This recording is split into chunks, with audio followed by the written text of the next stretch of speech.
without getting into details about each one of these imams' personal madhab in regards to the Ashari and Maturidiyah. It is not permissible for us to blanket statement say that someone who holds a couple views of the Jaḥmiyyah are automatically Jaḥmīs. This is not how it works.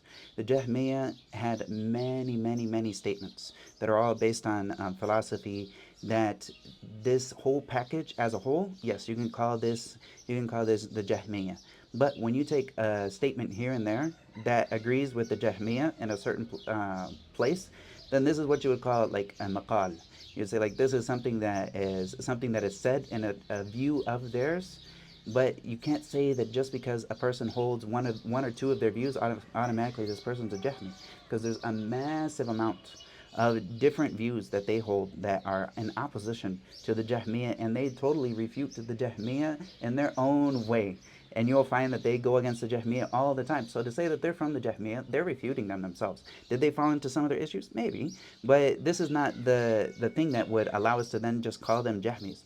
And then, Wallahu musta'an, the people that do this, they have no respect. They have no respect for scholars, and they ultimately give the West and all the enemies of Islam, they give them a go-free card to throw the Muslims under the bandwagon and get rid of their scholars. As soon as you lose the trust of the Islamic scholars, then all of a sudden this just opens up the door to demise for a person's Islam. Wallahu musta'an. So are they Jaḥmiyyah? No, they're not Jaḥmiyyah. But are some of the issues that some of them fell into Jaḥmī? Mashi. Okay. Such as saying that Allah is not above His throne. If someone says that, like Imām al-Nawawī says that, then of course this is a Jaḥmī statement. But this doesn't make that person automatically a Jaḥmī, especially when they have certain ta'wil that they fell into, and shubuhat.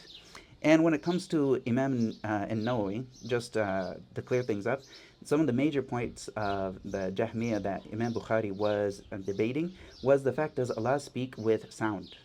And Imam al-Nawawī, he gives the exact statement of Ahlul Hadith in his Sharh Muslim when he talks about the speech of Allah. He says that Allah speaks as He wishes, according to His will, in a way that befits His majesty. And His speech is not like the speech of the rest of the creation. And his statement that he said there was different than the Ashari statement. The Ashari statement, they don't say it this way, that Allah speaks when He wishes. No, in a way that befits His majesty. No, they don't say this. And so he went against the Ash'arīs in this particular statement, and this is of the things that Imam al-Bukhari was going against. And also Ibn Ḥajar, he doesn't follow the Ash'ari aqidah in every single issue, because of course these two imams in particular, these two imams are very strong in hadith, and they have their nose in the books of hadith constantly. And this is something you'll find that separates them from a lot of the bid'ah that the rest of the Ash'arīs would fall into. A lot of times they'll say, no, this isn't correct. Why? Because they've had so much exposure to hadith that they know this couldn't have been correct. And they've had so much exposure to the aqwal of the Salaf from what has reached them that they know, no, this can't be correct. And you'll find that they're not in alignment with everything that the Ash'arīs or the Maturidiyah, which they aren't necessarily Maturidiyah, they would fall more like towards the Ash'ari side, but they don't necessarily agree with everything that they have to say. So it's not proper for us to put them in the category of Jaḥmiyyah ever.